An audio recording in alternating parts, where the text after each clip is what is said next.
Hello everyone, आप सभी का स्वागत है इस नए वीडियो में। ये वीडियो का नाम है द मंडे पॉडकास्ट। इसी तरह हम एवरी वीक एक पॉडकास्ट डालने की कोशिश करेंगे।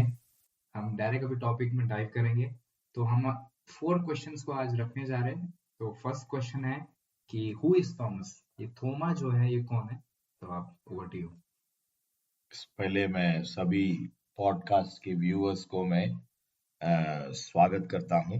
ये जो समय अपने लिए दिया गया है उसके लिए मैं हृदय के गहराई से ईश्वर को मैं धन्यवाद करता हूं।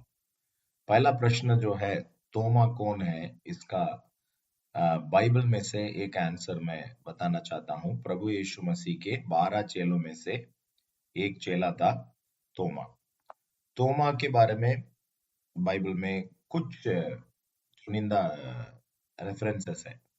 उसमें से मैं आपको कुछ रेफरेंसेस बताऊंगा जिसमें से अपन कुछ चीजें समझ सकते हैं। पहला जो है मत्ती उसके 10वां अध्याय 1 से 4 में, कि यीशु मसीह ने अपने 12 चेलों को पास में बुलाकर उनको अशुद्ध आत्माओं पर अधिकार दिया और उन्हें निकाले और सब प्रकार की बीमारियों और सब प्रकार की दुर्बलताओं को दूर करे।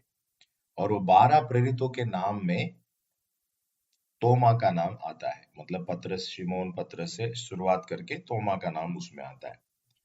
यूहन्ना उसके 11वां अध्याय में भी अपन तोमा के बारे में पढ़ते हैं, और तोमा को वहां पे एक सरनेम है। यूहन्ना 11:16 में, 11:16 में, तब थोमा ने, जो दिदिमुस कहलाता है, तो दिदिमुस का मतलब है, उसको हमें जानना जरूरी है। तो वो भी यीशु के चेलों के साथ रहता है। और ये जो घटना है लाजर के मृत्यु के समय का घटना है। तो वो बता रहा था कि हम भी चले उनके साथ, हम उसके साथ मरने को चले, ऐसा करके कहता है। तो ये जो दिदिमुस का मतलब है ट्विन, मतलब जुड़वा। तो वहां पे एक प्रश्न आता है कि किसकी जुड़वा है। तो वो एक महत्वपूर्ण क्वेश्चन है, उसको अपन बाद में आंसर करेंगे। उसके बाद यूहन्ना 14 में तोमा के साथ प्रभु यीशु मसीह का प्रश्न उत्तर चल रहा है। तोमा पूछ रहा है कि प्रभु, आप कहाँ जा रहे? उसका मार्ग को हम कैसे जानेंगे? और यीशु मसीह तोमा के उस प्रश्न के लिए यूहन्ना 14:5 और 6 में, मार्ग और सच्चाई और जीवन मैं ही हूँ, बिना मेरे द्वारा कोई पिता के पास नहीं पहुंच सकता। सो यहाँ पर फिर से तोमा को देख रहे हैं। बहुत महत्वपूर्ण प्रश्न है वो, और उस प्रश्न के लिए यीशु उत्तर दे रहे हैं।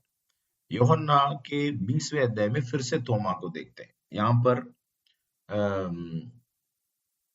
क्या दिखता है, परंतु 12 में से एक व्यक्ति अर्थात तोमा, जो दिदिमुस कहलाता है, जब यीशु आया तो उनके साथ न था। जब और चेले उससे कहने लगे कि हमने प्रभु को देखा है, तब उसने उनसे कहा, जब तक मैं उसके हाथों में कीलों के छेद न देख लूं और कीलों के छेदों में अपनी उंगली न डालूं, तब तक मैं विश्वास नहीं करूंगा। तो यही वजह से उसको डाउटिंग थॉमस करके नाम आया है। और उसके बाद 26वें वचन से 29 तक, 26 to 29 पढ़ते हैं। 8 दिन के बाद उसके चेले फिर घर के भीतर थे और थोमा उनके साथ था और द्वार बंद थे। तब यीशु ने आकर और बीच में खड़ा होकर कहा, तुम्हें शांति मिले। तब उसने तोमा से कहा, अपनी उंगली यहाँ लाकर मेरे पंजर में डाल और अविश्वासी नहीं परंतु विश्वासी हो। और यह सुन तोमा ने उत्तर दिया, हे मेरे प्रभु, हे मेरे परमेश्वर। यीशु ने उससे कहा, तूने तो मुझे देखकर विश्वास किया है। धन्य है वे जिन्होंने बिना देखे विश्वास किया। तो ये पूरा पैसेज को पश्चिमी कलीसिया ने उनके तरीके से, उनके जो प्रेजुडिस के कारण उन्होंने उसका इंटरप्रिटेशन ऐसा दे दिया। फिर से ये तोमा को देखते हैं यूहन्ना उसकी 21वें अध्याय में। उसमें शिमोन पतरस मच्छी पकड़ने के लिए चले जाता है। तो मच्छी पकड़ने वाला बैकस्लिडन, मतलब पीछे हट गया शिमोन पतरस के साथ में। यहाँ पर भी तोमा का नाम मिलता है, तोमा जो दिदिमुस कहलाता है। और गलील के काना नगर के नतानिएल, जब्दी के पुत्र, सब वो एक साथ चले जाते हैं। और शिमोन पतरस उनसे कहता है मैं मछली पकड़ने जाता हूं। उन्होंने उससे कहा हम भी तेरे साथ चलते हैं। तो ये एक जगह है जहां पर फिर से थोमा आपको मिलता है। ये सुसमाचार की पुस्तक में। प्रेरितों के काम में भी तोमा मिलता है, परंतु वो बहुत बेसिक रीति से सभी लोगों के नाम जहां था वहां पर तोमा का नाम मिलता है। प्रेरितों के काम उसका पहला अध्याय 12 और 13वें वचन। तब वे जैतून नाम एक पहाड़ से जो यरूशलेम के निकट एक सबत के दिन दूरी पर है यरूशलेम को लौटे। और जब वहां पहुंचे तो वे उस अटारी पर गए जहां पतरस और यूहन्ना और याकूब और अंद्रयास और फिलिपुस और थोमा और बर्तुलमाई और मत्ती अल्फाई के पुत्र याकूब, शिमोन जलोतेस और याकूब का पुत्र यहूदा रहते थे। तो फिर से तोमा का नाम यहाँ पे आता है। इसके बाद तोमा का कोई नाम कहीं नहीं मिलता है, परंतु चेले करके उसमें वो इंक्लूडेड रहता है। परंतु तोमा के लिए इतना रेफरेंसेस हमको सुसमाचार की बुक में और प्रेरितों के काम में मिलता है। तो तोमा का फर्स्ट जो इन वचनों में से हम क्या समझ सकते हैं उसके ऐतिहासिक बैकग्राउंड को समझकर कि पहला चीज है तोमा उन गांव वालों के साथ में ही दिखता है। मतलब उनका नाम हमेशा शिमोन पतरस, याकूब, यूहन्ना, नतानिएल इन लोगों के साथ ही उनका नाम आ रहा है। तो उस नाम के कारण उनको अपन अच्छी तरह से समझ सकते हैं ये गलील का व्यक्ति है। मतलब वो यहूदिया का नहीं है, गलील का व्यक्ति है। और ये सब मछुआरे थे, ये सब मच्छी पकड़ने वाले ग्रुप में ही उसका भी नाम यहाँ पे आया है। और उसके अलावा तोमा के विषय में अपन क्या समझ सकते हैं कि वो व्यक्ति जिसको एक ट्विन ऐसा करके बोला गया, उसका एक ट्विन ब्रदर रहा होगा ऐसा करके दिडिमुस करके वो सरनेम इसलिए दिया गया। एक वचन मुझे यहाँ पे बताना जरूरी है। प्रभु यीशु मसीह को पब्लिकली सब लोग जानते थे। यदि यीशु को पकड़ना है कभी भी आकर यीशु को अरेस्ट कर सकते थे, परंतु यीशु को पकड़वा के देने की वहां पर क्या जरूरत था? उसका रीजन है कि यीशु के समान दिखने वाले वहां पे साथ में कोई तो थे। तो उस गेत्सेमने बगीचे में जब उनका अरेस्ट हुआ था, यहूदा इस्करियोती आके यीशु मसीह को चुंबन देता है, क्योंकि उनको पहले बता देता है जिसको मैं चुंबन देता हूँ उसी को पकड़ो। कि कितना भी अपन परिचित व्यक्ति हो, अंधेरे में थोड़ा सा आइडेंटिफाई करने में प्रॉब्लम हो जाता है। एकदम से वो अलग अलग चेहरे वाले हैं तो पहचान लेंगे, परंतु उनका यदि दिखने में थोड़ा सेम है, सिमिलर है, तो फिर वो दिक्कत जाएगा। तो इसलिए वहां पर बहुत सारे स्कॉलर्स का कहना ऐसा था कि यीशु मसीह के ट्विन ब्रदर नहीं बोल सकते, परंतु उनके समान उनका रूप था। इस वजह से वहां पर इनसाइडर व्यक्ति को, अंदर के ही एक आदमी जो पहचान सकता है यीशु को और तोमा को अलग अलग, वो पहचान सकता है। तो उस पहचान करने की उसका एक क्वालिटी रहने के कारण उसको यूज करते हैं। सो वो एक इम्पोर्टेंट विषय हमें जानना है। दूसरा है कि तोमा कैसे प्रकार की कैरेक्टर वाला है कि उसको फर्स्ट हैंड एविडेंस चाहिए। किसी के बोलने के ऊपर वो विश्वास नहीं करता है। वो बहुत पतरस जैसा बहुत जल्दी बोलने वाला भी नहीं है। पतरस जैसे हर चीज में जल्दी जल्दी बोलता है। और काफी चेले लोग जो रहते हैं उनका आवाज ही नहीं रहता है। अंद्रयास एक बार बोला होगा ऐसे। मतलब ज्यादा चेलों के बारे में उनका पर्सनल डिटेल्स नहीं दिया हुआ है। ज्यादातर अपन किसको देखते हैं, पतरस ही बोल रहा है। और यहूदा इस्करियोत थोड़ा सा दिखता है क्योंकि वो भी इंपॉर्टेंट कैरेक्टर है, यीशु मसीह को वो पकड़वा के देने वाला। तो अंद्रयास दिखता है, फिलिपुस दिखता है, परंतु तोमा के लिए इतना वचन, मतलब पतरस के बाद में यदि देखा जाए तो तोमा के लिए नेक्स्ट प्रायोरिटी दिया गया। तो तोमा क्योंकि बहुत सिग्निफिकेंट उसने कामों को किया और बात को भी उसने किया, जैसा कि प्रभु यीशु मसीह के उस यूहन्ना 14 की वचन, जो यूहन्ना 14 में प्रभु यीशु मसीह कह रहे हैं अभी मैं पिता के पास जा रहा हूँ, तुम व्याकुल मत हो। तब तोमा ये प्रश्न पूछ रहा है, हे प्रभु हम नहीं जानते कि तू कहाँ जाता है। मतलब यीशु मसीह ने उनको कहा था कि मैं पिता के पास जा रहा हूँ। तो पिता के पास जा रहा हूँ करके बोलने के बाद यह क्या है, डम क्वेश्चन है क्या? अरे वो तो बोल दिया कि मैं पिता के पास जा रहा हूँ, और तोमा पूछ रहा है कि हमको पता नहीं है कि आप कहाँ जा रहे हैं। ओके। और और कह रहा है कि जैसे आप बोल रहे हैं कि मैं पिता के पास जाता हूँ, परंतु वो पूछ रहा है कि आप कहाँ जाते और उसका मार्ग कैसे जानेंगे? आप हमें पता ही नहीं है कि आप कहाँ जा रहे हैं, तो आपका उसका जाने का मार्ग कैसे जानेंगे हम? सो उसका क्वेश्चंस जो रहता है हमेशा लॉजिकल क्वेश्चंस रहता है। मतलब जब ये ही नहीं है, इफ ये इज नॉन एग्जिस्टेंट, तो ये के ऊपर बी करके कैसे अपन कह सकते हैं? ये ही नहीं है, स्टार्टिंग पॉइंट ही नहीं है, या इस प्रश्न में आप कहाँ जा रहे हैं, डेस्टिनेशन ही नहीं है, तो उसका रोड डायरेक्शन कैसे मालूम होगा आपको? सो ये है उसका एक गुण, उसके अंदर में छिपे हुए एक गुण।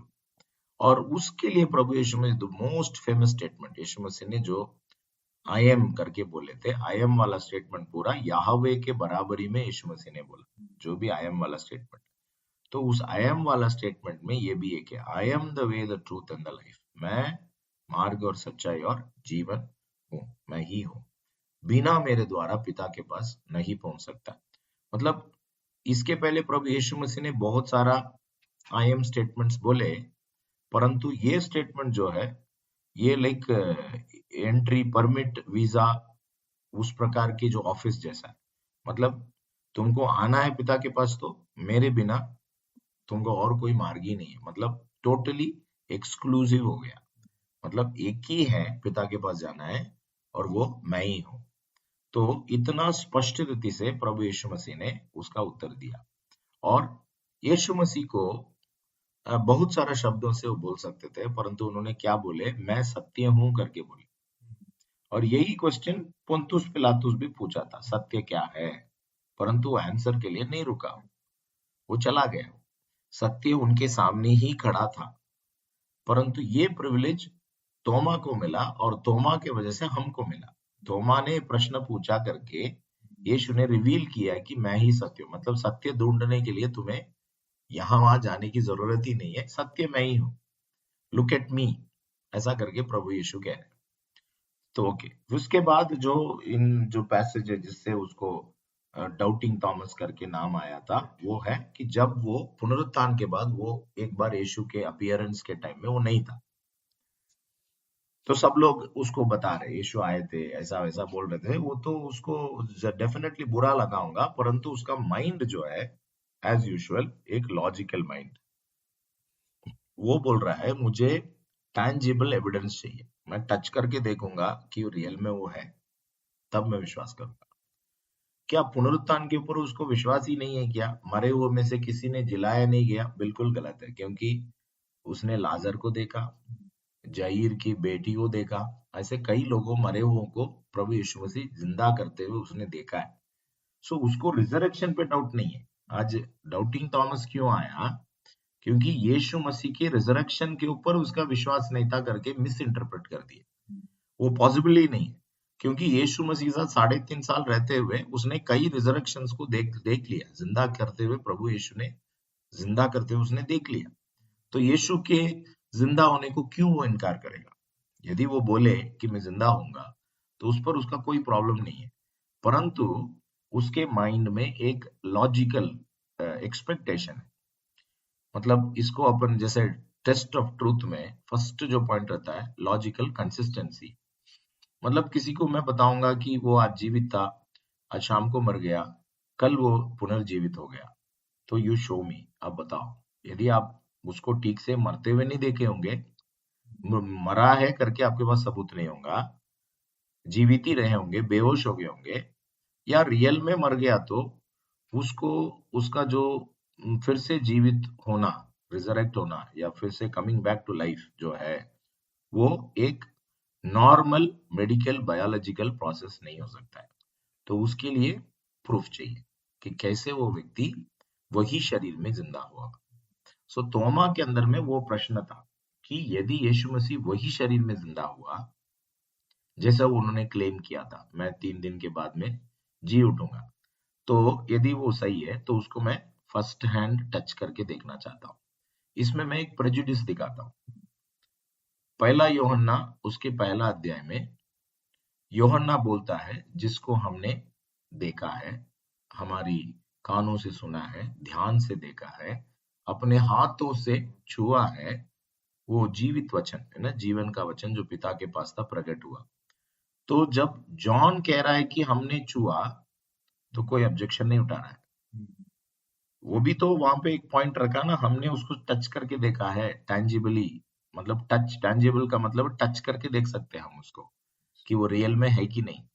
तो जब जॉन ने बोला, योहन्ना ने बोला, कोई उसके ऑब्जेक्शन नहीं उठाया, परंतु तोमा ने उठाया बोला, तो सब लोग उसको क्या नाम दे दिए, डाउटिंग थॉमस करके बोल दिए। तो उसका अविश्वास के कारण नहीं है, वो एविडेंस जानना चाहता, रखना चाहता है। वो जो विश्वास कर रहा है उसके लिए एविडेंस चाहिए उसको, क्योंकि वो पता नहीं परमेश्वर उसको पहले से वैसा तैयार किया होगा कि जहां पर वो सेवा करने आ रहा है, यहाँ पे पुरानाडी लोग नहीं है। 2000 ईयर्स बिफोर, मतलब तोमा जब आते समय में यहाँ पे हमारा संगम पीरियड था। संगम का मतलब कॉन्फ्रेंस, तमिल भाषा में संगम का मतलब कॉन्फ्रेंस। कॉन्फ्रेंस अभी अपना यहाँ पे रिसेंटली कॉन्फ्रेंस हुआ, महाराष्ट्र कॉन्फ्रेंस बोले, 550 लोग आए, बहुत सारा उसमें स्कॉलर्स आए, बाइबल कॉलेज टीचर्स आए, थियोलॉजियंस आए, विभिन्न देश से भी आए, और आके अपने विचारों को बताए और उसको लोग सुने, इंटरेक्शन हुआ सब। संगम इससे बेहतर होता है, जैसा कि अपना G20 समिट जैसा, पूरा नेशन वाइड जैसा हुआ, इंटरनेशनल गेस्ट आते हैं, वैसा होता है संगम। संगम लिटरेचर करके अलग एक सेट ऑफ बुक्स है जो संगम लिटरेचर बोलते हैं, और संगम पीरियड जो है 600 BC से लेकर 300 AD तक, ऑलमोस्ट 1000 ईयर्स पकड़ लो।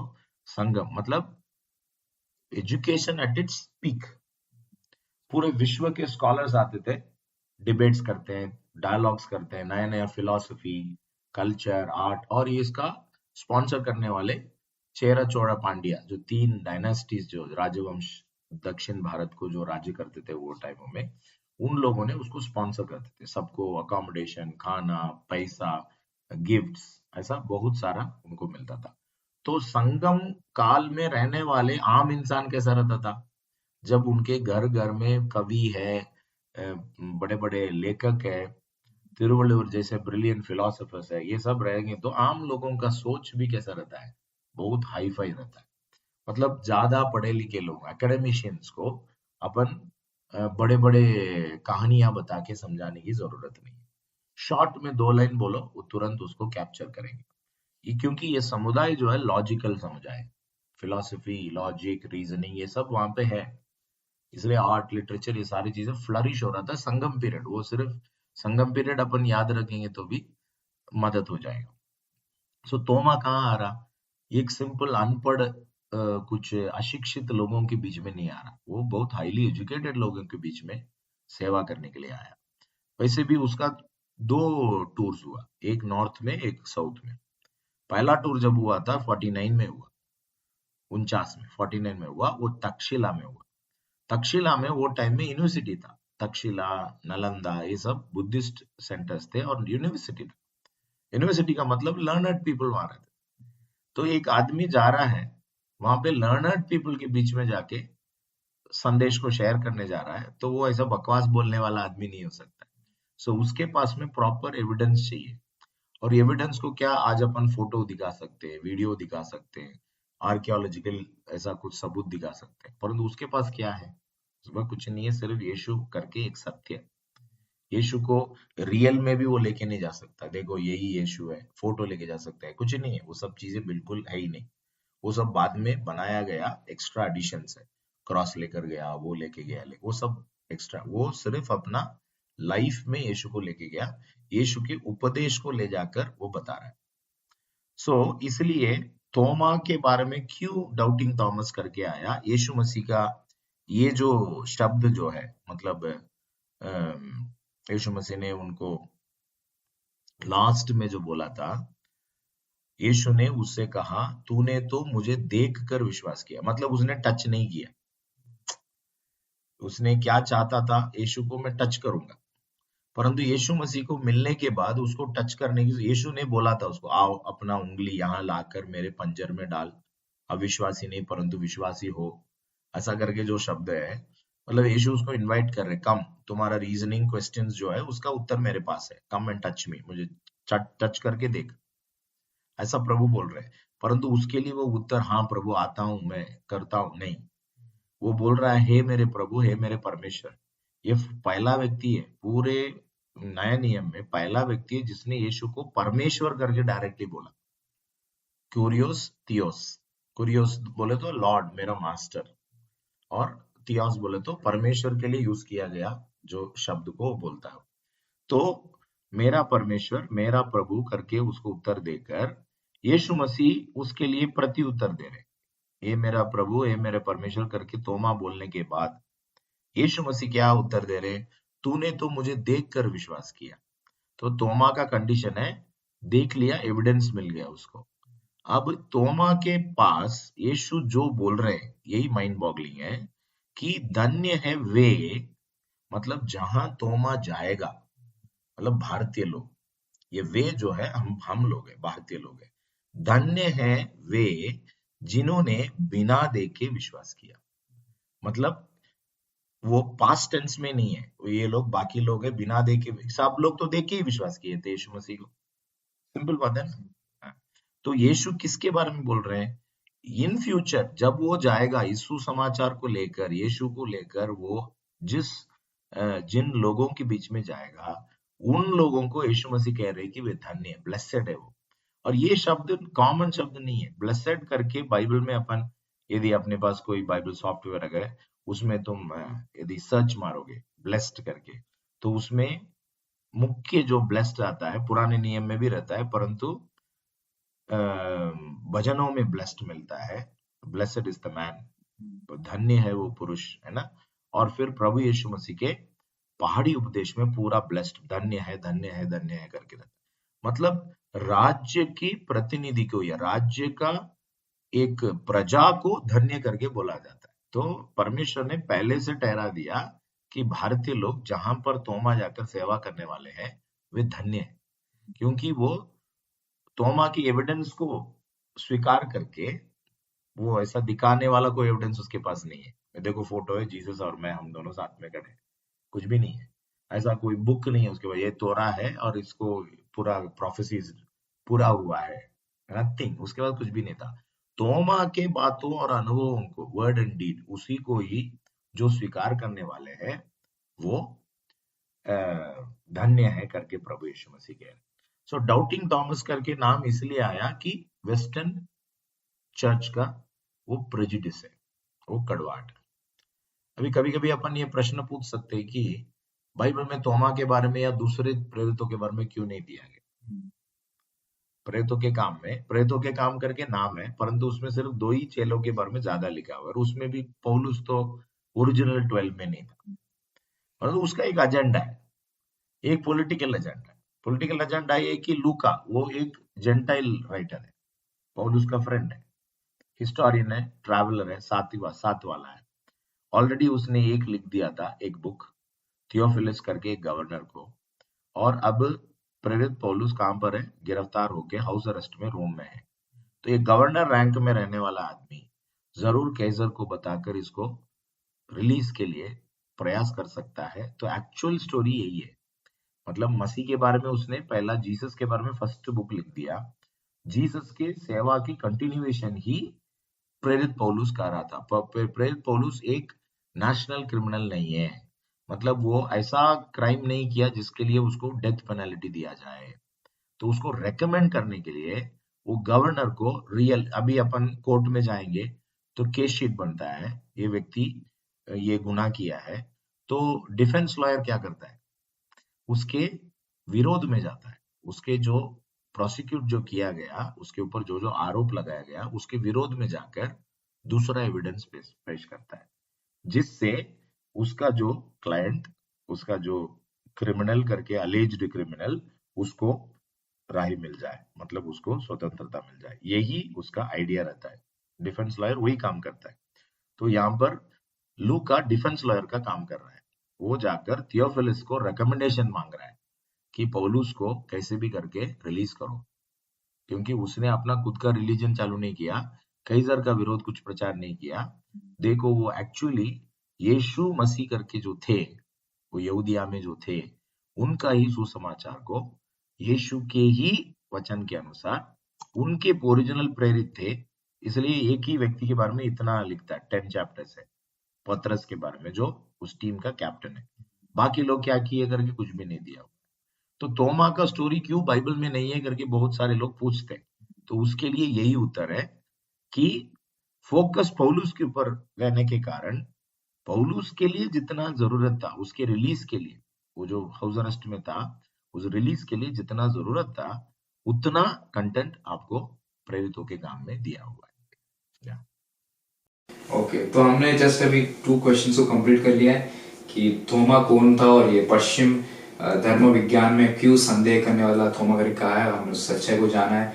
तो हम जो 2 क्वेश्चंस और बाकी हम उसको नेक्स्ट एपिसोड में देखेंगे। तो see you guys next time, bye bye.